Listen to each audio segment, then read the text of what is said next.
सभी प्यारे बच्चे को गुड इवनिंग। अतुल जी खुश रहिए। चंदन, संदीप, सभी बच्चे सुबोध, दीपक। चलिए तो हम लोग आज का जो कार्यक्रम है वो स्टार्ट करते हैं। ऑलरेडी तबीयत थोड़ी नाजुक चल रही थी जिसके कारण आपकी कल वाली क्लास जो है वो सस्पेंड रही। कोई दिक्कत नहीं, ऐसी ऐसी घटनाएं घटित होती रहती हैं। तो चलिए आइए देखिए, आज का हम लोग पहला सेशन का क्वेश्चन देखेंगे और सबसे पहले फिल करेंगे पहले क्वेश्चंस को। तो इसको कहते हैं फिगर मैट्रिक्स। इस वाले सेक्शन को क्या कहते हैं? तो फिगर मैट्रिक्स कहते हैं। देखिए ध्यान से अगर देखोगे तो देखो, एक हाफ सर्किल जो है वो ईस्ट की ओर देख रहा है, एक हाफ सर्किल वेस्ट की ओर देख रहा है और एक पूरा सर्किल है। इसमें भी एक हाफ सर्किल वेस्ट को देख रहा है, एक हाफ सर्किल ईस्ट को देख रहा है, एक सर्किल पूरा है। तो अगर हम थर्ड वाले फिगर की बात करें तो एक सर्किल पूरा दिखा, एक सर्किल हमें ईस्ट में दिख रहा है हाफ सर्किल, तो अगला जो हाफ सर्किल होना है ना उसको वेस्ट में देखना होगा, यानी ये वाली स्थिति आएगी। तो जब ये वाली स्थिति आएगी तो ये वाली ऑप्शन और ये वाली ऑप्शन कैंसिल हो गई। अब देखो, इसमें स्क्वायर है, इसमें ट्रायंगल है, इसमें सर्किल है। स्क्वायर है, ट्रायंगल है, सर्किल है। तो स्क्वायर और ट्रायंगल तो है, यानी इस बार हमें सर्किल चाहिए। ठीक है, अब देख लो इस वाले में सर्किल नहीं है, तीन वाले में, लेकिन एक वाले में हमारे पास सर्किल दे रखा है। तो हमारा प्रॉपर आंसर जो बनेगा ना फिगर मैट्रिक्स का, ये आंसर हमारा ए बनेगा, जो सबसे सटीक और सबसे बेस्ट आंसर होगा। नेक्स्ट क्वेश्चन की ओर मूव करूंगा और देखेंगे नेक्स्ट क्वेश्चन। तो देखिए क्वेश्चन खूबसूरत है, समझने की कोशिश कीजिएगा। पहले कहता है माता पिता, तो माता पिता यानी गार्जियन, फिर कहता है माताएं और फिर कहता है पिताएं। तो क्या होगा ना कि ये पूरा हो गए माता पिता, ये क्या हो गए माता पिता संबोधित रूप से, यानी एक साथ। अब उसमें माताएं अलग होती हैं और पिताएं अलग होते हैं। तो ये हम लोग किसको करेंगे? तो ऑप्शन नंबर 3 का चयन करेंगे, जो सबसे बेस्ट और सबसे सुटेबल आंसर होगा। तो देखिए शिवम ने आंसर कहा सर बी, तो बी अलग हो गया ना बाबू। क्या कुछ पिता ही माता पिता होते हैं? नहीं, सारे पिता जो होंगे वो पिता होंगे। माता पिता का मतलब हो गया गार्जियन। ठीक है, माता पिता कहने का मतलब गार्जियन। तो ये पूरा माता पिता जो है ना, ये गार्जियन को दिखलाया। उसमें माता का अलग रोल होता है और पिता का अलग रोल होता है। बहुत दिन के बाद क्लास हुआ, नहीं बच्चे, थोड़ी थोड़ी समस्याएं आती रहती है ना।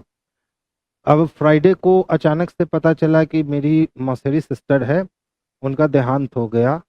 तो अब उनके पास जाना पड़ गया वो मंजिल वगैरह के लिए। तो फ्राइडे को क्लास थोड़ी सी नहीं हो पाई। और चूंकि वो प्रकरण होता है हिंदू समाज में कि गंगा स्नान वगैरह करना होता है, तो रात्रि को नहा करके और घर आ गए। अब उसी में जो तबीयत थोड़ी नाजुक हुई, तो जिसके कारण थोड़ा सा कम क्लास ले रहे थे। बस जो ऑफलाइन मोड में क्लासेस चल रही थी वो ले रहे थे और ऑनलाइन मोड में क्लासेस नहीं ले पा रहे थे। ठीक है, अब देखिए क्या कहता है, खिलाड़ी क्रिकेट और बल्लेबाज। तो सबसे पहले हम बैट्समैन की बात करें यानी बल्लेबाज की, तो बल्लेबाज क्या होता है? तो क्रिकेटर होता है। और सारा का सारा बल्लेबाज और सारा का सारा क्रिकेटर क्या होगा बाबू? खिलाड़ी होगा।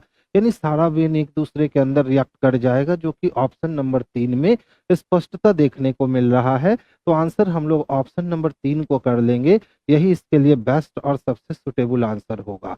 वहीं हम नेक्स्ट क्वेश्चन की ओर मूव करेंगे। तो देखिए, समायोजन, बोध, स्कीम निर्माण, समावेश और अनुभूति। अब ये 5 वर्ड दे दिए गए हैं, देखकर ही काफी टफेस्ट वर्ड लग रहे हैं। ठीक है, अब पहले समायोजन का मतलब समझना होगा, बोध का मतलब समझना होगा, स्कीम निर्माण का मतलब, समावेश का मतलब और अनुभूति का मतलब। तो सबसे पहले मुझे लगता है ना कि किसी चीज का समायोजन करेंगे, यानी कि अपने दिमाग में किसी चीज की योजना बनाएंगे, तो समायोजन करेंगे। ठीक है, जैसे ही हमने समायोजन कर लिया तो उस पर काम करने के लिए हम स्कीम बनाएंगे, स्कीम निर्माण। स्कीम जब हमारे पास बन गई तो उस स्कीम पे हम लोग फॉलो करेंगे, यानी समावेश करेंगे। और जैसे ही समावेश करेंगे तो हमको बोध हो जाएगा कि हम अच्छा कर रहे हैं कि बुरा कर रहे हैं। उसके बाद लास्ट में हमें अनुभूति प्राप्त होगी, यानी कि 5 नंबर। ठीक है, 1 3 4 2 5, 1 3 4 2 5 कहीं नहीं है। अच्छा, आरोही क्रम में लिखा है, यानी कि पीछे से आगे की ओर लिखा है ना। तो 5 2 4 3 1 है किसी में, ऑप्शन नंबर डी में दे रखा है। तो देख लो आंसर क्या हो गए, तो ऑप्शन नंबर डी जो है ना, यही इसके लिए सबसे बेस्ट आंसर। यानी सबसे पहले हम क्या करेंगे, तो सबसे पहले हम लोग समायोजन करेंगे, यानी किसी चीज की योजना बनाएंगे। जब मान लो कोई योजना बन गई तो उस पर कैसे काम करना है हम लोग स्कीम का निर्माण करेंगे। उसके बाद स्कीम का निर्माण करने के बाद उसको हम अप्लाई करेंगे, जो समावेश हो गया। जब अप्लाई कर देंगे तो हमको बोध होगा कि हम अच्छा कर रहे हैं कि बुरा कर रहे हैं, और लास्ट में हमें अनुभूति प्राप्त होगी कि हाँ भैया हमने बहुत अच्छा काम कर दिया है। तो अब इसको बोला था आरोही क्रम में दर्शाओ, यानी पीछे से आगे की ओर दर्शाओ। तो ये 1 3 4 2 5 ना होकर 5 2 4 3 1 हो गया, जो कि ऑप्शन नंबर डी में बच्चे स्पष्टता दिख रहा है हमें। तो आंसर हम लोग बाबू ऑप्शन नंबर डी को करेंगे, जो बेस्ट और सबसे परफेक्ट वाला आंसर बनेगा। अच्छा ध्यान से देखना, तो अगर हम ऊपर वाले को ऊपर से गुना कर दे तो 6 4 के कितने हो जाएंगे, तो सर 24 हो जाएंगे। और नीचे वाले को नीचे से गुना कर दे तो 10 8 कितने हो जाएंगे, तो सर 80 हो जाएंगे। और अगर दोनों को हम ऐड कर दे तो क्या हम 104 तक पहुंच सकते हैं, तो हाँ सर बिल्कुल पहुंच सकते हैं। ठीक है, इसी तरह से देखो, तो अगर ऊपर वाले को ऊपर से मल्टीप्लाई करे तो 7 8 कितने हो गए, तो सर 56 हो गए। और नीचे वाले को नीचे से मल्टीप्लाई करे तो 11 9 कितने हो गए, तो 99 हो गए। 9 6 15 का 5 हाथ में, 1 9 6 15 यानी 155 चाहिए। 155 मुझे मिल गया, समस्या का हल मिल गया। तो अब क्या करने वाले हैं, तो हम लोग 8 को 9 से गुना करने वाले हैं, तो 9 8 कितने हो गए, तो 72 हो गए। और फिर 5 को 14 से गुना करने वाले हैं, तो 14 पचे कितने हो गए, 70 हो गए। और दोनों को हम लोग जोड़ देंगे तो 142 हो जाएगा। 142 कहीं दे रखा है क्या, तो हाँ बच्चे ऑप्शन नंबर डी में दे रखा है। तो ऑप्शन नंबर डी ही जो है ना इसके लिए बेस्ट और सबसे सुटेबल आंसर है। नेक्स्ट क्वेश्चन की ओर मूव करूंगा और क्वेश्चन नंबर 6 की बात करूंगा। 42 37 और 17। तो 42 में अगर हम 37 को माइनस करते हैं तो 12 में से 7 गया 5, नहीं 5 यही 15 और 2 17। 84 में से 11 माइनस करेंगे ज्यादा हो जाएगा। ठीक है, जोड़ कर देखो। 42 में अगर हम लोग 37 को ऐड करते हैं तो 7 2 9 हो गए और 4 3 7 हो गए, यानी 79 चाहिए। 17 34 17 17 चको 68, 17 पचे 85, 68 के बाद 11 जोड़ना है।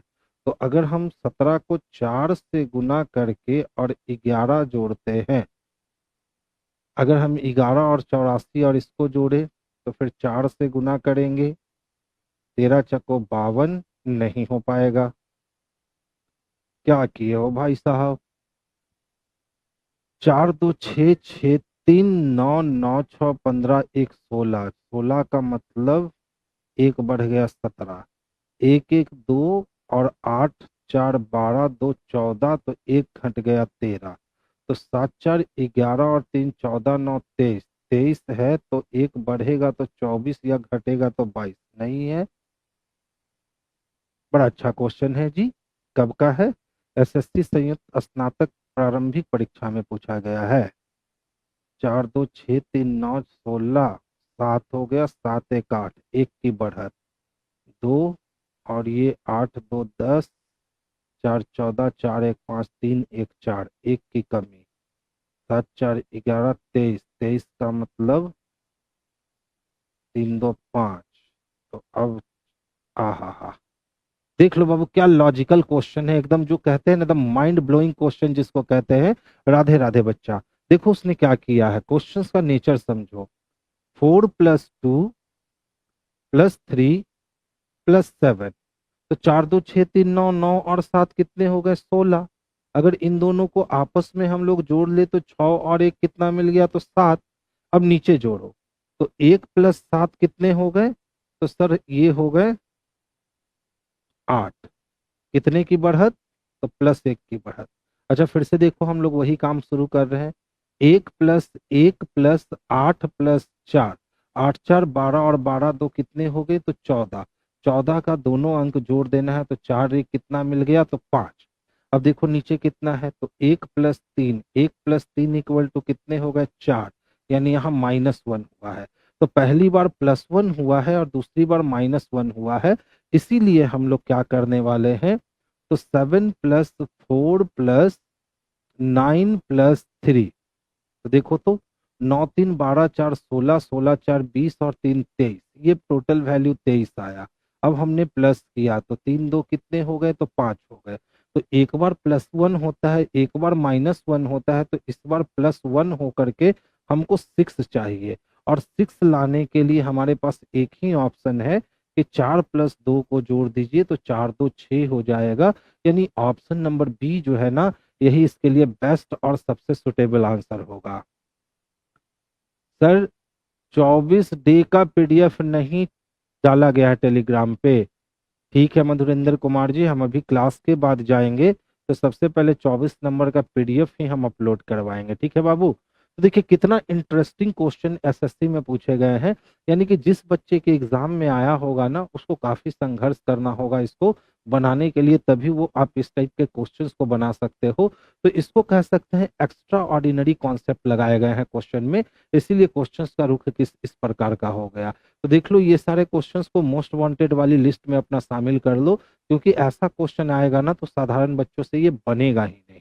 ठीक है, नेक्स्ट क्वेश्चंस की ओर चलते हैं। अब देखो, कहता है एक समूह के सामने भाषण देते समय अनेक लोग घबराहट महसूस करते हैं। तो स्वाभाविक सी बात है, बहुत सारे लोगों को देखिएगा कि अकेले में खूब बड़बड़ा लेगा, लेकिन अगर भीड़ के सामने खड़ा कर दीजिएगा ना तो सिट्टी पिट्टी गुम हो जाएगा।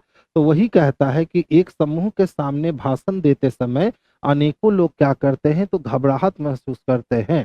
अब कहता है सर इस स्टेटमेंट का कंक्लूजन निकालो। तो कंक्लूजन कहता है अनेक लोग एक समूह के सामने आत्मविश्वास के साथ भाषण दे सकते हैं। तो ये तो इसका विखंडन हो जाएगा ना, क्योंकि इसने कहा है कि अनेकों लोग घबराहट महसूस करते हैं, और ये कहता है अनेकों लोग आत्मविश्वास के साथ भाषण देते हैं, फुल्ली कॉन्फिडेंस से, तो गलत हो गया। दूसरा देखो क्या कहता है, बहुत ही कम लोग एक समूह के सामने आत्मविश्वास के साथ भाषण दे सकते हैं। यानी 2 नंबर बिल्कुल सही है। तो 1 नंबर तो गलत है, लेकिन 2 नंबर सही है। तो आंसर बच्चे हम लोग ऑप्शन नंबर बी को करेंगे, जो इसके लिए सबसे परफेक्ट और सबसे सुटेबल आंसर होगा।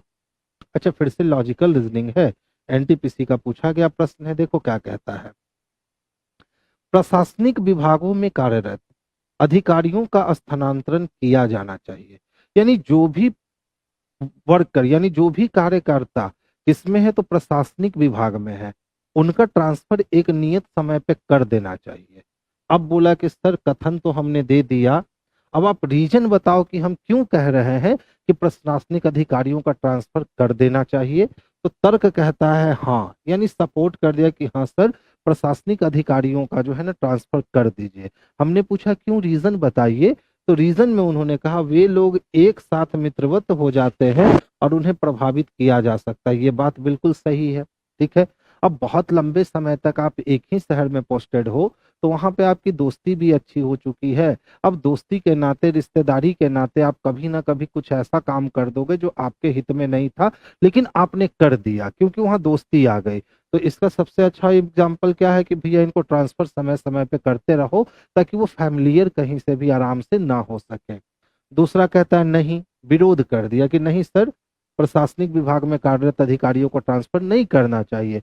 रीजन हमने पूछा, तो बार बार स्थानांतरित किया जाना अधिकारियों को पसंद नहीं आता है। तो ये बात तो गलत है ना, स्थानांतरित क्यों किया जाता है, ताकि आप एक ही जगह फैमिलियर ना हो जाइए। क्योंकि अगर मान लो कोई भी वरिष्ठ अधिकारी है, मान लो कोई डीएम है या मजिस्ट्रेट है या कलेक्टर है या आईएएस ऑफिसर है, अब एक ही जगह है और पिछले 10 साल 15 साल से वो कहीं ट्रांसफर नहीं ले रहा है, तब तो वहाँ की लोकेलिटी में उसके बहुत सारे दोस्त बन जाएंगे, बहुत सारे कलीग मिल जाएंगे, जिनके दबाव में आकर के कुछ ऐसा स्टेप कर ले सकता है जो हित में जारी ना हो। तो इसीलिए दूसरा नंबर, इससे कोई फर्क नहीं पड़ता है, दूसरा नंबर हमारा गलत हो जाएगा। तो आंसर हम लोग केवल एक को करेंगे, और एक देख लो बच्चे किसमें है, तो ऑप्शन नंबर डी में है। अगर आपने सही लॉजिक का चयन कर लिया तभी आप लॉजिकल रीजनिंग में अच्छा कर सकते हो। अगर आपने सही लॉजिक का चयन नहीं किया है तो लॉजिकल रीजनिंग थोड़े थोड़े कारणों से आप गलतियां करते हो, और ये गलतियां आपको बहुत महंगी पड़ जाती है। ठीक है,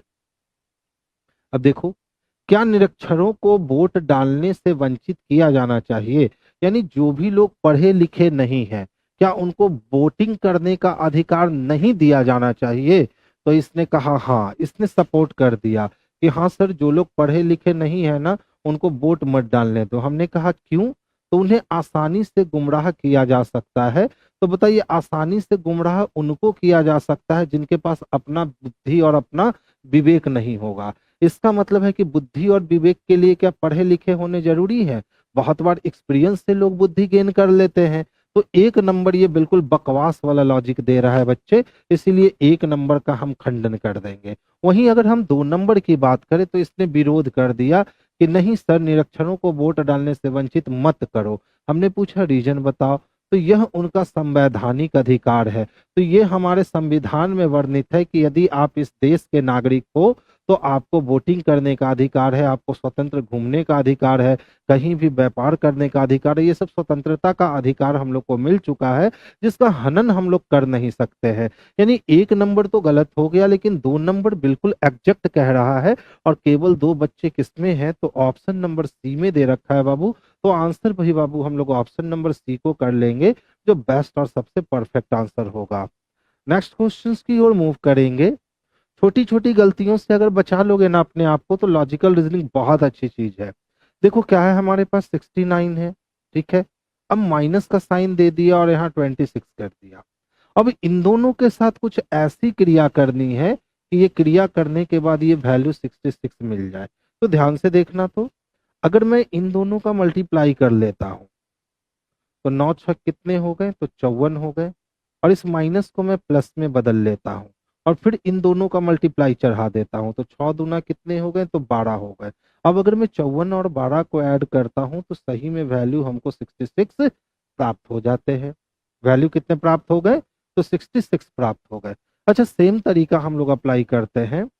86 है हमारे पास, फिर से माइनस है, और फिर से 34 है हमारे पास, और ऑलरेडी ये दे रखा है 60।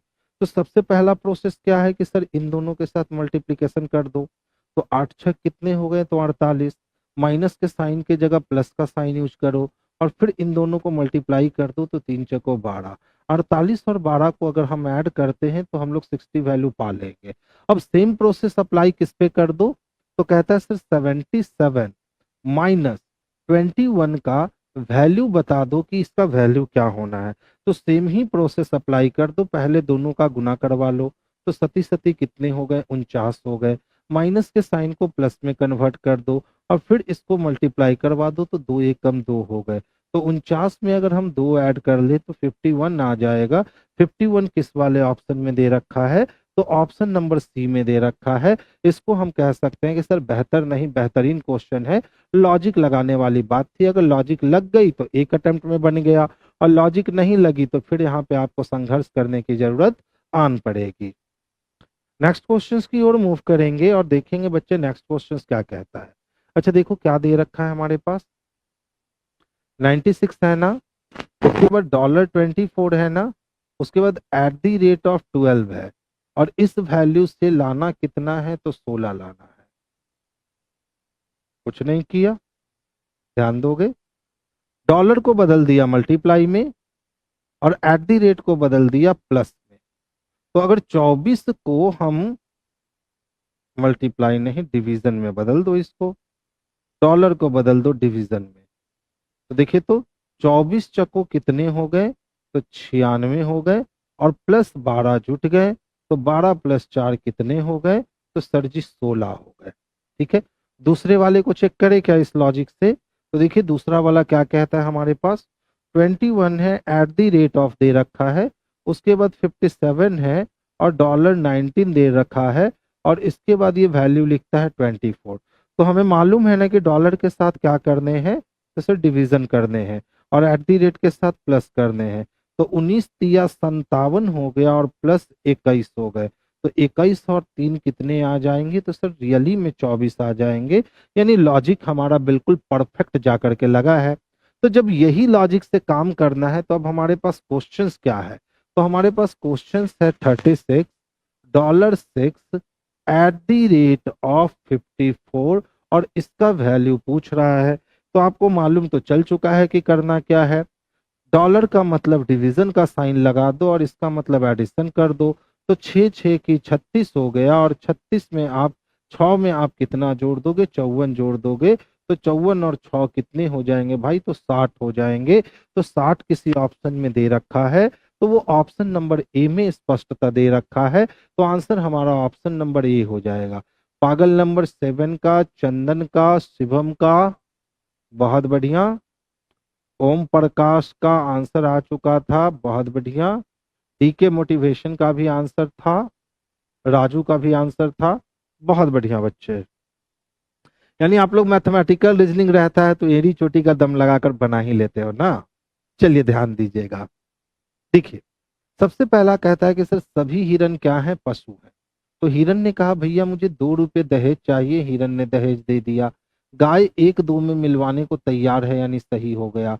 दूसरा कहता है सभी पशु गाय है, तो पशु भी यही है, गाय भी यही है। उलट के लिखा, उलट के लिखा तो रीस्टेटमेंट है, और सभी का रीस्टेटमेंट केवल कुछ के केस में सही होता है, यानी केवल एक ही अनुसरण करता है, जो कि ऑप्शन नंबर ए में स्पष्ट रूप से दिख रहा है। अब जो बच्चे वेन डायग्राम से इसको बनाते हैं वो भी बच्चे देख लो। देखिए बाबू, जितना भी गाय था ना बच्चा, ये सभी का सभी गाय बाबू क्या था, तो ये सभी का सभी गाय बाबू पशु था। अब कहता है सभी हिरन गाय है, और जितना भी हिरन है ना वो किसके अंदर है, तो गाय के अंदर है। यानी जितना भी हिरन था वो किसके अंदर था, तो गाय के अंदर था। अब पहला कहता है सभी हिरन पशु है, तो बिल्कुल सही में सभी हिरन गाय का पार्ट है और पूरा गाय पशु का पार्ट है, तो हिरन भी पशु का पार्ट होगा, सही है। दूसरा कहता है सभी पशु गाय हैं, तो कुछ पशु तो गाय दिख रहे हैं लेकिन सभी पशु गाय नहीं दिख रहे हैं, तो 1 नंबर सही हो जाना है और 2 नंबर गलत हो जाना है। तो 1 नंबर किस में दे रखा है, तो केवल 1 नंबर में दे रखा है मेरे भाई, तो आंसर हमारा केवल 1 हो जाएगा। अच्छा देखो, कुछ सड़कें क्या हैं, तो नदियां हैं। अब सड़क को नदी से मिलाने में रेगिस्तान ऊपर 1 नीचे 2, 1 2 में मदद किया, शादी हो गई। कुछ सड़कें पहाड़ियां हैं, सड़क को पहाड़ी तक ले जाने में रेगिस्तान तो मदद कर देगा लेकिन 1 1 में नदी मदद नहीं करेगा, 2 नंबर गलत हो गया। कुछ रेगिस्तान पहाड़ियां हैं, रेगिस्तान को पहाड़ी से मिलवाने में नदी मदद नहीं करेगा, गलत हो गया। यानी केवल एक अनुसरण करता है और वो किस में दे रखा है, तो ऑप्शन नंबर 1 में दे रखा है। तो जो भी बच्चे 1 2 से बनाने लगे हैं उनका इस कॉन्सेप्ट जो है ना वो धीरे धीरे करके बहुत फास्ट हो जाएगा, क्योंकि 1 2 सही में बहुत फास्ट बनाता है साइलॉक्स को। देखिए, पी से पहाड़ी लिख दें क्या, तो कुछ पहाड़ी एन फॉर क्या था, तो नदी था, और कुछ नदियां आर फॉर क्या थे, तो रेगिस्तान थे, और सभी रेगिस्तान जो थे एस फॉर क्या थे, सड़क थे। यही वेन बनेगा। अब कहता है सर कुछ सड़कें नदियां हैं, ठीक है, तो ध्यान से देखोगे, सड़क का बाउंड्री यहाँ तक और नदी का बाउंड्री यहाँ तक, तो सड़क का कुछ हिस्सा नदी है, सही।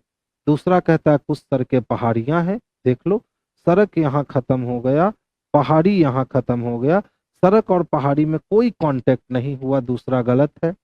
तीसरा कहता है कुछ रेगिस्तान पहाड़ियां हैं, तो देख लो, रेगिस्तान हमारा यहाँ खत्म हो गया, पहाड़ी यहाँ खत्म हो गया, रेगिस्तान का पहाड़ी से कोई कांटेक्ट नहीं है, यानी तीसरा भी गलत हो गया। तो 2 3 गलत हो गए, सिर्फ कौन सही है, तो केवल ऑप्शन नंबर 1 सही है, क्योंकि उसी में दे रखा है केवल एक अनुसरण करता है। तो चाहे आप बच्चे 1 2 से बना लो, चाहे आप वेन डायग्राम से बना लो। हाँ, 1 2 से बनाने का प्रॉफिट ये होता है कि आपको पेन नहीं उठाना पड़ता है, स्क्रीन पर देखते देखते क्वेश्चंस को सॉल्व कर लोगे। लेकिन वेन डायग्राम में आपको माउस छोड़ करके पेन उठा करके कैलकुलेशन करना ही पड़ेगा, और ये डायग्राम बनाने के बाद ही आप क्वेश्चंस को सॉल्व कर सकते हो। इसीलिए हम इससे ज्यादा तवज्जो किसको देते हैं, तो 1 2 वाले कॉन्सेप्ट को हम ज्यादा तवज्जो देते हैं। अच्छा ध्यान से देखिएगा क्या है हमारे पास, CENTURION है ना, इसको क्या लिख रखा है, 3 2 5 7 9 1 4 6 और 5 लिख रखा है। तो ध्यान से देखोगे, जहां भी n की प्लेस वैल्यू बन रही है ना वहां मुझे 5 दिख रहा है, जहां भी n की प्लेस वैल्यू है वहां 5 दिख रहा है, यानी सिस्टम प्लेस के अकॉर्डिंग चल रहा है। अब दूसरे वाले सिस्टम को देख लो क्या दे रखा है, तो रैंक दे रखा है, इसके लिए 1 8 5 और 9 लिखा है। तो फिर से आप देख लो मिलाकर, जहां भी n की प्लेस वैल्यू दिखती है ना वहां 5 दिखता है, और r के प्लेस वैल्यू के जगह पे 1 दिखता है। इसी प्रकार ए तो दोनों में नहीं है, के भी दोनों में नहीं है, लेकिन इतना से हम अपने कॉन्सेप्ट को स्पष्ट करने में कामयाब हो गए कि सर सिस्टम जो है ना वो प्लेस के अकॉर्डिंग चल रहा है। जब सिस्टम प्लेस के अकॉर्डिंग है तो पूछता है कि सर 7, 8, 5 और 9 को कैसे लिखोगे। तो हम पहले 7 को ढूंढने जाते हैं, तो 7 का वैल्यू है टी, ठीक है। 8 की बात करें तो 8 का वैल्यू है ए, और 5 का वैल्यू आपको पता है कॉमन है तो एन, और 9 की बात करें तो 9 का वैल्यू है के, यानी कि टैंक लिख सकते हैं। तो देख लो टैंक खोज लो किस में है, तो टैंक ऑप्शन नंबर सी में स्पष्ट रूप से दिख रहा है। तो आंसर बच्चे हम लोग ऑप्शन नंबर सी को करेंगे, जो बेस्ट और सबसे परफेक्ट आंसर बनने वाला है। वहीं हम नेक्स्ट क्वेश्चन की बात करें तो देखिए वहीं से वहीं जोड़ना शुरू करो। तो देख लो 20 और 20 40 हो गए क्या। मैंने कहा भैया 2 रुपया इसको दे दो, तो 40 और 20 कितने हो गए, 60 हो गए। 60 और 10 70 और 6 76 हो गए। और चूंकि 2 रुपया इसको दिया है तो यहाँ 3 बचा, तो 76 और 3 89 हो गए। हम चाहें तो लिख सकते हैं, यही है ना सुपर। तो एस की प्लेस वैल्यू 19, उसके बाद 21, उसके बाद 16, उसके बाद 5 और उसके बाद 18। अब सबको जोड़ोगे तो जोड़ने पर वैल्यू कितने आएंगे, 79। तो ये लिखने में आपको समय ज्यादा लगेगा, लेकिन आप अगर वहीं से वहीं इसको जोड़ने की कला डेवलप कर लेते हो तो शुरुआत में दिक्कत होंगे, लेकिन बाद में ये स्मूथ हो जाएगा। तो इसी तरह से देखो, तो ध्यान से देखना, देखो 19 और 21 तो 20 20 40 हो गए क्या, और 5 5 कितने, तो 10, तो 40 और 10 कितने, तो 50 हो गए। मैंने कहा भैया 2 रुपया इसको दे दो, तो 50 और 20 कितने हो गए, तो 70 हो गए। 70 और 10 80, 80 और 10 90 हो गए। 6 इधर 1 इधर, तो 6 1 7, तो 90 और 7 97 हो गए। एकदम प्लेस वैल्यू के अकॉर्डिंग चल रहा है। बस कुछ नहीं कीजिए, यहीं से ही जोड़ दो। तो देख लो ध्यान से देखो, 18 और 2 कितने हो गए, तो सर 20 हो गए। 20 और 20 40 हो गए, एक बचा हुआ है। 40 और 15 तो 55 हो गए, और 55 और 14 तो 55 एक 56, 56 एक 57, 57 और 4 तो 57 और 4 61 और 10 71, यानी ये वैल्यू कितना आने वाला है, 71। 18 और 2 20, 20 20 40 एक 41, 41 एक 42, 43 44 और 10 54, और 54 में 5 जोड़े तो 5 4 9, यानी कि 54 में 15 जोड़ना है, तो 54 10 64 और 64 और 4 69 वैल्यू आ जाएगा। आप लिखकर भी बना सकते हो, LABOUR, ठीक है। आप क्या करोगे, तो 12 plus 1 plus 2 plus 15 plus 21 plus 18 पहले लिखोगे, उसके बाद सबको ऐड करोगे तो ये वैल्यू कितना गिरेगा, तो 69 गिरेगा। तो लिखकर बनाने में सही में आपके समय अधिक लगने वाले हैं, और अगर आप सोचकर बनाओगे तो आपके समय जो है ना बच्चे वो कम हो जाने हैं। नेक्स्ट क्वेश्चन की ओर मूव करेंगे। अब देख लो भैया 16 नंबर क्वेश्चन क्या कहता है, BAB है, उसके बाद डैश है, फिर से बी है, फिर से डैश है, फिर से बी है, 1 2 3 4 डैश दे रखा है, नहीं 2 ही डैश होना चाहिए बाबू। कितने डैश, तो 2 डैश, 2 डैश, ए के बाद फिर डबल बी दे रखा है। तो देखो सबसे बड़ा पद हमें क्या मिल रहा है, तो ए के बाद डबल बी मिल रहा है, और यहाँ बी के बाद ए भी मिल रहा है।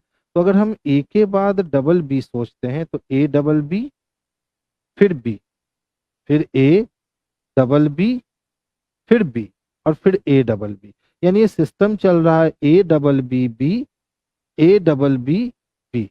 तो देखिए तो बाहर क्या निकला, BABB, BABB कहीं दिखता है क्या हमें, ऑप्शन नंबर डी में स्पष्ट रूप से दिख रहा है। तो बच्चे इसके लिए आंसर जो हो जाएगा ऑप्शन नंबर डी, यही परफेक्ट और सबसे सुटेबल आंसर होगा। अच्छा क्वेश्चन था, A BBB, A BBB, A BBB। अब देखो क्या कहता है, एनटीपीसी में पूछा गया क्वेश्चन है, 6 व्यक्ति M1 M2 M3 M4 M5 तथा M6 उत्तर की ओर मुख करके एक पंक्ति में बैठे हैं। तो कितने व्यक्ति हैं, तो 6 व्यक्ति हैं, और उत्तर की ओर मुख करके बैठे हैं। तो जब उत्तर की ओर मुख करके बैठे हैं, इसका मतलब है कि ये वाली पोजीशन जो है वो राइट इंड होगी और ये वाली पोजीशन जो है वो लेफ्ट इंड होगी। अब देख लो, कहता है जरूरी नहीं इसी क्रम में। M2 और M3 के बीच में केवल 3 व्यक्ति बैठे हैं, तो M2 और M3 के बीच में केवल 1 2 3 व्यक्ति बैठे हैं। इससे स्पष्ट नहीं कर पाएंगे कि M2 को किधर रखना है और M3 को किधर रखना है, इसीलिए वाइस वर्सा केस लगाकर छोड़ दो, आगे बढ़ जाओ। फिर कहता है M3 M5 के बाईं ओर निकटतम स्थान पे है। तो अगर हम M3 की बात करें तो M5 के किसके, तो M5 के निकटतम बाएं हैं। अभी भी कोई फिक्स क्लू नहीं मिला है। फिर कहता है M1 तथा M5 के बीच में केवल 3 व्यक्ति, तो M1 और M5 के बीच में कितने व्यक्ति, तो 1 2 3 व्यक्ति, यानी यहां भी वाइस वर्सा केस लग गया। M4 M6 के बाईं ओर निकटतम स्थान पे है, यानी M4 जो है, M4 M6 के बाईं ओर निकटतम स्थान पे कुछ भी क्लू अभी फिक्स नहीं मिला है।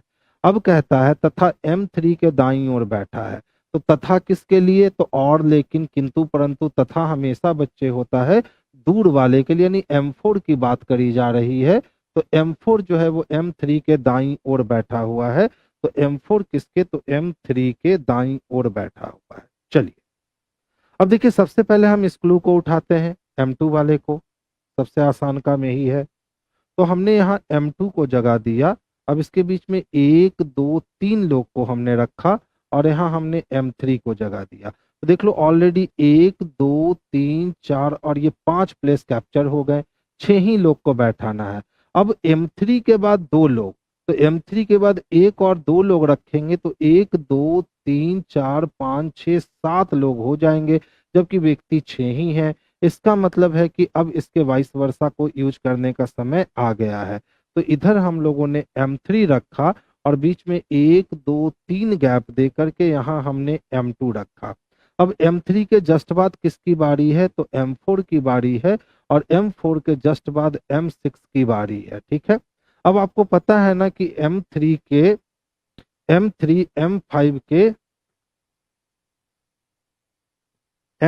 M5 के बाईं ओर निकटतम स्थान पर बैठा है, तो M3 M5 के बाईं ओर निकटतम स्थान पर बैठा है, और M1 और M5 के बीच में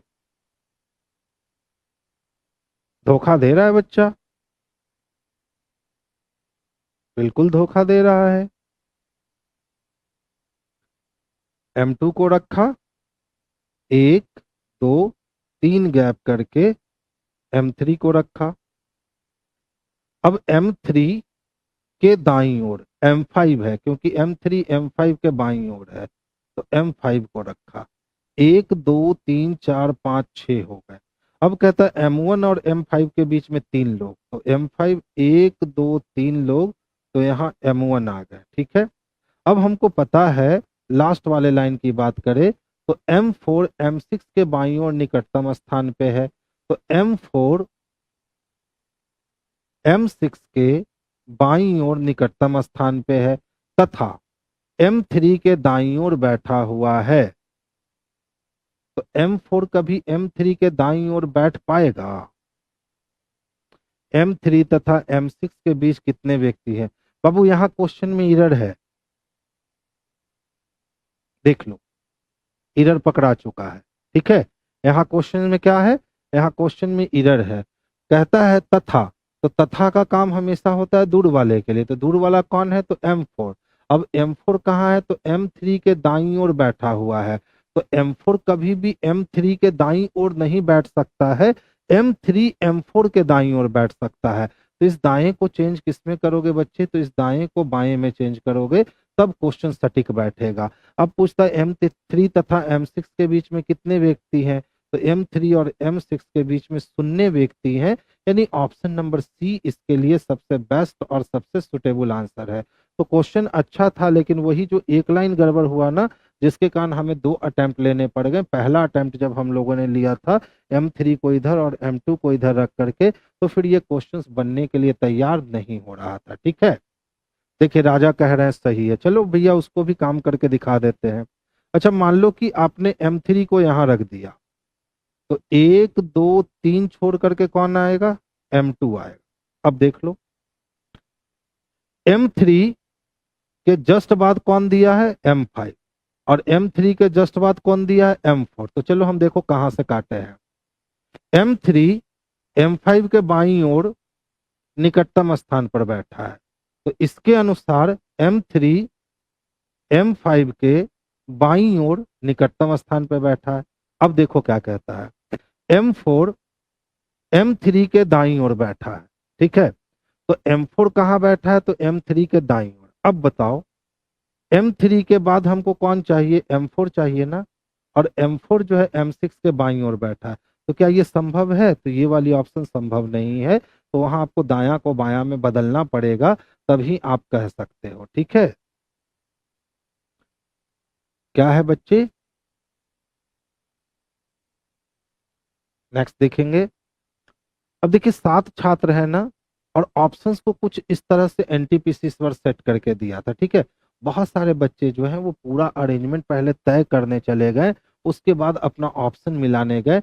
इतना मेहनत बिल्कुल नहीं करना है, डायरेक्ट वहां से पढ़ते जाओ और यहाँ ऑप्शंस को काटते जाओ। तो देखिए सबसे पहले क्या कहा, ए बी से अधिक अंक प्राप्त करता है, तो इसमें तो ए बी से अधिक अंक प्राप्त नहीं कर रहा है, ए बी से अधिक अंक प्राप्त नहीं कर रहा है, इसमें और इसमें ए बी से अधिक अंक प्राप्त कर रहा है, बच गया।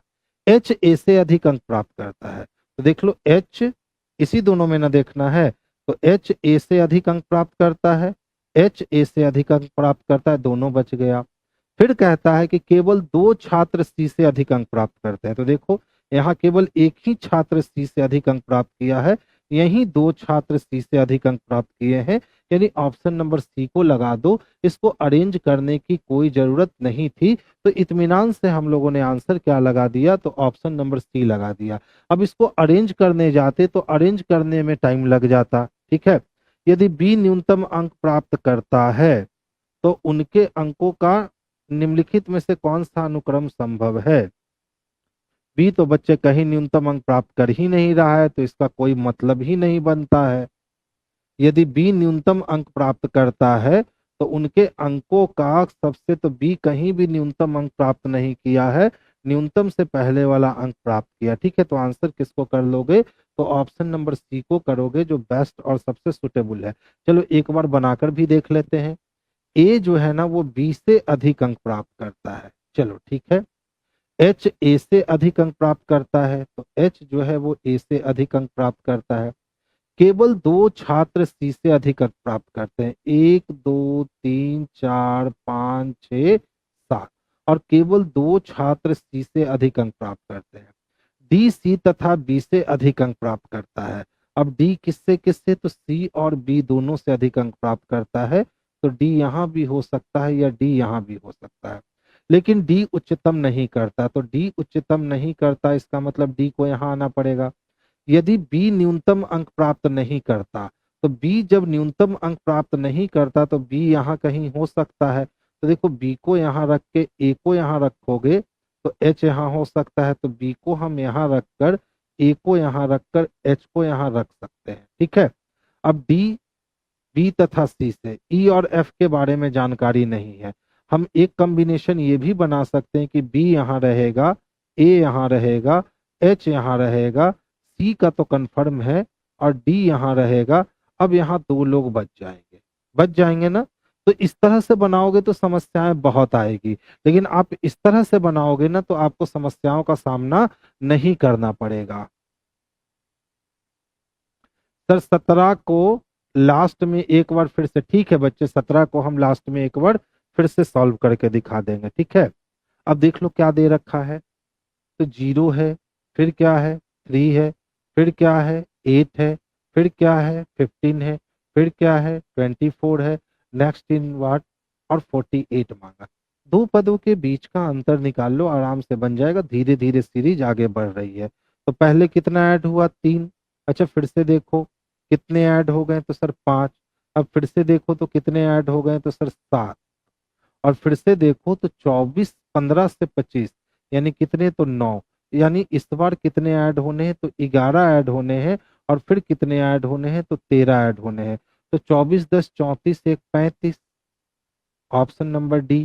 तो आंसर हमारा क्या हो जाएगा, तो ऑप्शन नंबर डी ही इसके लिए बेस्ट और सबसे परफेक्ट आंसर होगा।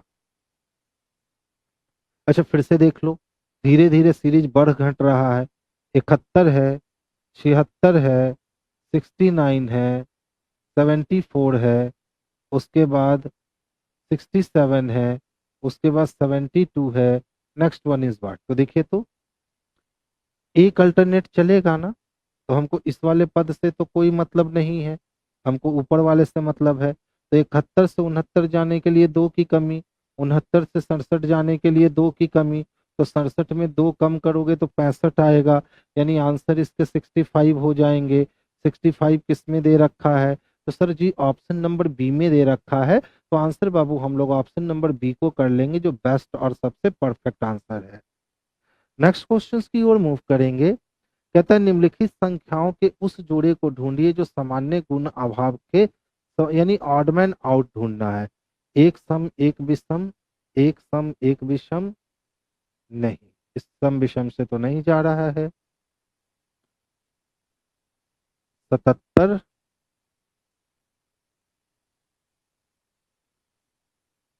8 4 12, 9 6 15 1 16, 7 7 14 और 2 2 4, 6 6 12 1 13, 6 3 9, 5 1 6, 9 5 14, नहीं, 14 में से 7 गया, 7 17, 9 में से 3 गए 6, 1 16, 12 में से 5 गया 7, 17, 7 में से 0 7। देख लो बच्चे यही अलग है। देखिए 84 में से 67 को माइनस कर लो, 14 में से 7 गया 7 बचा, और 7 में से 6 गया 1, यानी 17 प्राप्त हुआ। इसी तरह 112 में से 95 माइनस कर लो, 12 में से 5 गए 7 बचे, 10 में से 9 गया 1, 17 बचा। सी नंबर। 79 में से 63 माइनस कर लो, 9 में से 3 गया 6 बचा, 7 में से 1 गया, और 167 में से 150 माइनस कर लो। मिल गया ना? ऑप्शन नंबर सी जो था वो अदर से डिफरेंट था, तो आंसर बच्चे हम लोग किसको कर लेंगे? ऑप्शन नंबर सी को कर लेंगे, यही इसके लिए सबसे परफेक्ट आंसर है। देखिए 8 भाई बहन है, LMNOP QRS एक वृत्ताकार मेज के चारों ओर केंद्र के बाहर की ओर मुख करके एक दूसरे से समान दूरी पर बैठे हैं। तो इस बार सर्कुलर टेबल पे ही बैठाना है, लेकिन इस बार क्या करना है ना कि सारे लोग का फेस जो है, आठों लोग का बाहर की ओर रखना है। तो जब फेस बाहर की ओर रखोगे तो राइट घूमने लगेगा क्लॉकवाइज और लेफ्ट घूमने लगेगा एंटी क्लॉकवाइज, याद रखना। राइट घूमेगा क्लॉकवाइज और लेफ्ट घूमेगा एंटी क्लॉकवाइज। अब जैसे जैसे प्रश्न कहा गया है वो कर लो। एस पी के बाईं ओर दूसरे स्थान पे है, जहां भी पी को रखेंगे इसके बाएं पहला नहीं दूसरे स्थान पे एस को जगह मिलेगी। फिर कहता है एम एस के दाईं ओर तीसरे स्थान पे है, तो एम एस के दाईं ओर पहला दूसरा तीसरे स्थान पे है, यानी एम का पोजीशन यहाँ आएगा। आर एम का निकटतम पड़ोसी है, तो आर जब एम का निकटतम पड़ोसी है तो ये प्लेस। और एल के बाईं ओर दूसरे स्थान पे, तो और हमेशा दूर वाले के लिए, यानी आर जो है वो एल के बाईं ओर दूसरे स्थान पे है। तो एल को अगर यहाँ रखे तभी एल का दायां और एल का बायां पहला नहीं दूसरा स्थान। एन आर का निकटतम पड़ोसी है, एन जब आर का निकटतम पड़ोसी है तो यहाँ होगा। ओ की पीठ एन की पीठ की ओर है, तो ओ की पीठ किसके पीठ की ओर है? तो एन के पीठ की ओर है। क्यू एल के दाईं ओर ठीक बगल में बैठा है, तो क्यू एल के दाईं ओर ठीक बगल में बैठा है, और हमारा अरेंजमेंट जो है ना वो कंप्लीट हो गया। अब देख लो क्वेश्चंस क्या पूछता है। मुझे लगता है ये एल होना चाहिए। एल के दाईं ओर ठीक बगल में कौन बैठा है? तो क्यू बैठा है, यहाँ एल ही होना चाहिए। एल छूट गया है बच्चे। एल के दाईं ओर ठीक बगल में कौन बैठा है? तो देखो तो एल के दाईं ओर ठीक बगल में कौन बैठा है? क्यू बैठा है। दो जगह इरर है ना आज, एक 22 नंबर में इरर है। देख लो, एक महिला की ओर संकेत करते हो, ध्यान से सिर्फ सुनना आपका काम हो जाएगा। किसकी ओर संकेत हो रहा है? तो महिला की ओर। एक लड़की कहती है उनकी बहू का भी। Hello mic check. चलिए चलिए बाबू, साउंड ओके हो गया?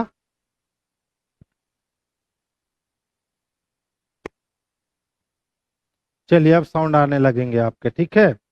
हम लोग कितने नंबर पे थे बच्चे? तो हम लोग 23 नंबर से देखना था ना।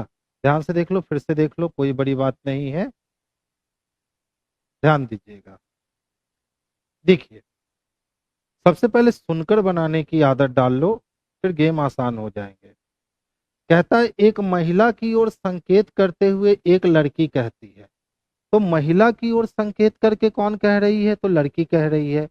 लड़की कहती है उनकी बहू का विवाह, यानी कि महिला के बेटे की पत्नी महिला की बहू होगी। तो महिला की बहू का विवाह मेरे पति की सास, तो मेरे पति की सास यानी मेरी माँ के इकलौते बेटे, तो मेरी माँ का इकलौता बेटा मेरा भाई हुआ। और मेरे भाई को जो है ना, वो महिला बेटा कहेगी, क्योंकि मेरे भाई का विवाह उसकी बहू से हुआ है।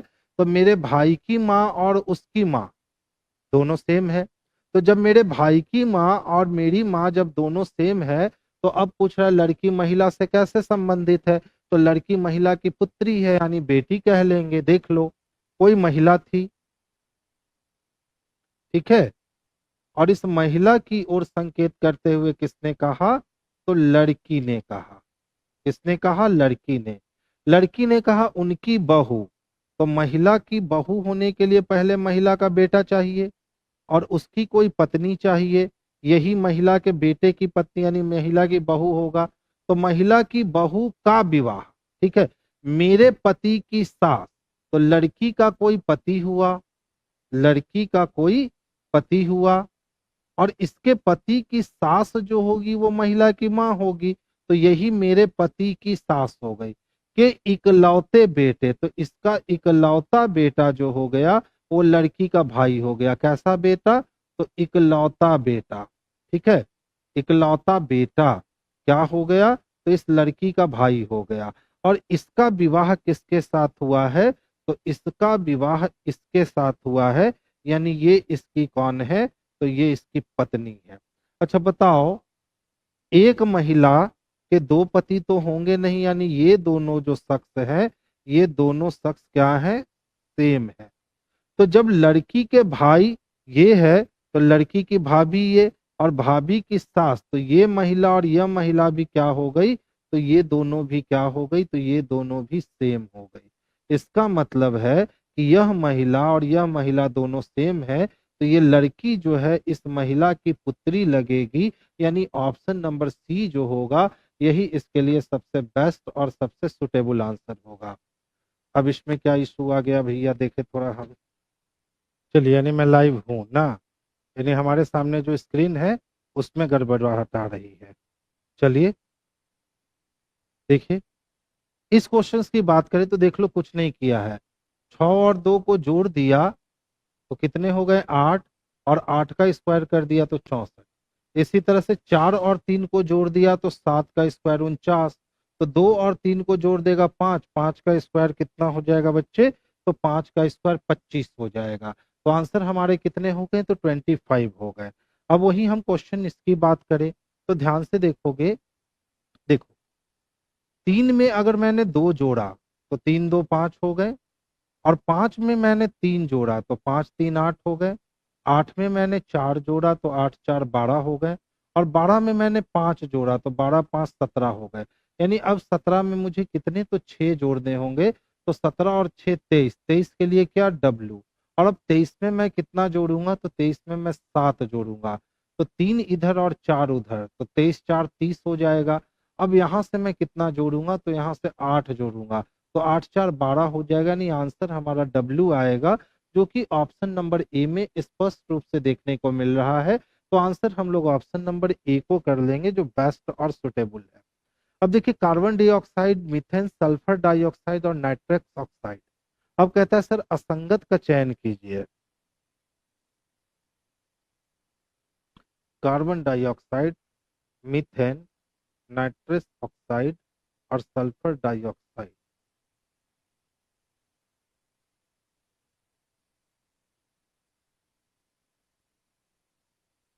सल्फर डाइऑक्साइड को लगाइए। ये जो आपका है ना, ग्रीन हाउस गैस में शामिल नहीं है। जबकि बाकी जो है carbon dioxide, methane, nitrate oxide, ये ग्रीन हाउस गैस में शामिल है, लेकिन ये आपका ग्रीन हाउस गैस में शामिल नहीं है। तो ऑप्शन नंबर किसको लगा लीजिए, तो सी को लगा लीजिए। सेम ही क्वेश्चन दो बार रिपीट हो गए हैं।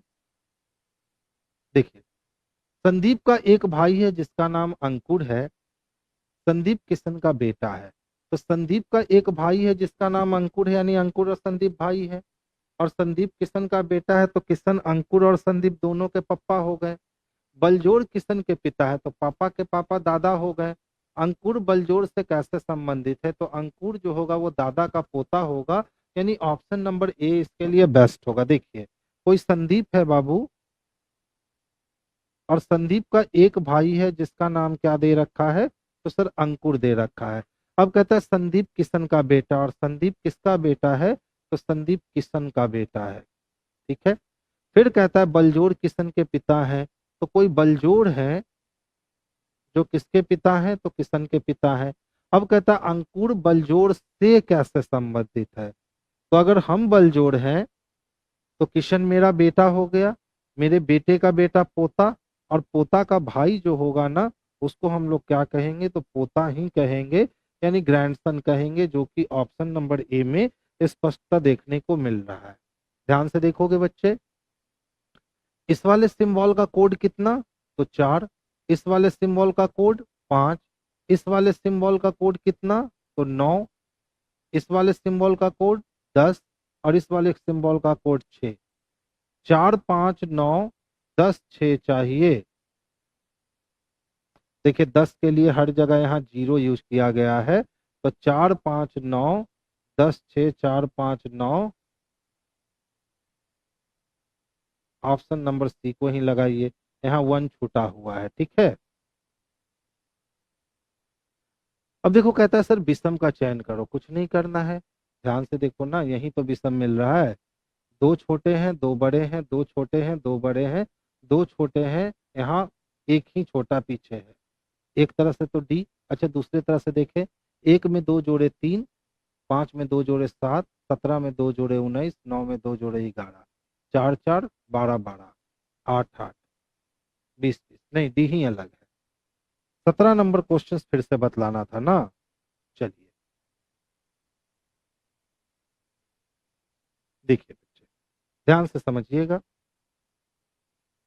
और क्वेश्चंस को फील करोगे।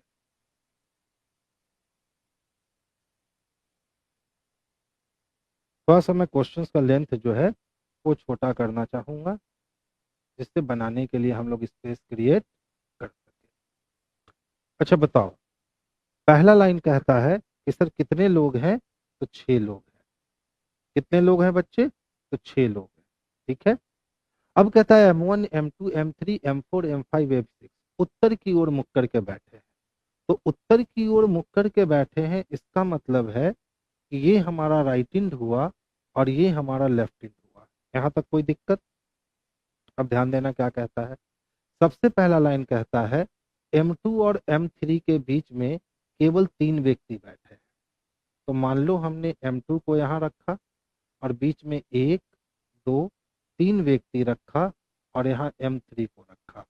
अच्छा, ऐसा भी तो हम कर सकते हैं ना कि M3 को यहाँ रख ले, 1 2 3 व्यक्ति रखकर M2 को यहाँ रख ले, यानी एक साथ दो व्यवस्था हम चला रहे हैं। अब देखो क्या कहता है, M3 M5 के बाईं ओर निकटतम स्थान पर बैठा है। तो M3 किसके बाईं ओर, तो M5 के बाईं ओर। तो ऊपर वाले लाइन में M3 जो है वो M5 के बाईं ओर निकटतम बैठा है, और यहाँ M3 जो है वो M5 के बाईं ओर निकटतम स्थान पर बैठा है। अगला लाइन चलो, M1 तथा M5 के बीच में केवल 3 व्यक्ति हैं। तो M1 और M5 के बीच में 3 व्यक्ति, तो M5 यहाँ है। तो 1 2 3 व्यक्ति छोड़ करके M1 को हम यहाँ रखेंगे। अब देख लो, यहाँ M5 है, तो 1 2 3 छोड़ के M1 को इधर रख सकते हैं। लेकिन अगर हम 1 2 3 छोड़ के M1 को इधर रखेंगे तो 6 से ज्यादा, 1 2 3 4 5 6 7 8 लोग होंगे। तो इसका मतलब है नीचे वाले लाइन में मुझे M1 को यहाँ रखना पड़ेगा। तो 1 2 3 4 5 6 ऊपर भी और 6 नीचे भी। अब देखो क्या कहता है, M4 M6 के बाईं ओर निकटतम स्थान पर बैठा है। तो M4 कहाँ है बाबू? तो M6 के बाईं ओर निकटतम स्थान पे। तो M4 M6 के बाईं ओर निकटतम स्थान पे है और M4 M6 के बाईं ओर निकटतम स्थान पर है। तथा, तो ये तथा किसके लिए? तो ये तथा M4 के लिए। तथा किसके लिए? तो M4 के लिए। अब M4 कहाँ है? तो M3 के दाईं ओर है। ठीक है, तो ऊपर वाले लाइन में तो M4 M3 के दाईं ओर हो नहीं सकता है, लेकिन इस वाले लाइन में अच्छा तुरंत दाईं ओर नहीं कहा है ना, तो हमने ऊपर वाला कंडीशन लिया था, नीचे वाला कंडीशन छोड़ दिया था। अब पूछता है कि सर M3 तथा M6 के बीच में कितने लोग बैठे? सही थे बाबू आप। M3 और M6 के बीच में कितने लोग बैठे हैं? 2 लोग। अब देख लो कैसा क्वेश्चन पूछा है कि दोनों व्यवस्था लेकर चलोगे तभी आपका काम हो सकता है। अगर सिंगल व्यवस्था लेकर चलोगे तो कहीं ना कहीं समस्याएं आ सकती है, जैसे यहाँ मेरे साथ आ गई थी। ठीक है, तो गड़बड़ कहाँ हो रहा था देख लूँ थोड़ा, कोडिंग डालने में गड़बड़ हुआ क्या? M3 M5 के लेफ्ट में है। ठीक है, M1 और M5 के बीच में 3 लोग हैं, तो M1 और M5 के बीच में 3 लोग हैं। M3 के बाद M4 चाहिए, M6 चाहिए। देखिए, M3 के बाद M4 M6, यही वाला लाइन गलती हुआ था। M4 M6 के बाईं ओर निकटतम स्थान पे है, M4 M6 के बाईं ओर निकटतम स्थान पे है, तथा M3 के दाईं ओर बैठा है। अब दाईं ओर तो दूर में भी हो सकता है ना, हम इसको निकटतम बना दिए थे, इसके कारण मिस्टेक आ गया था, क्योंकि वो निकटतम दाईं ओर नहीं बोला है। ठीक है, चलिए, अच्छा रहा आज का सेशन, थोड़ी सी समस्याएं भी आई।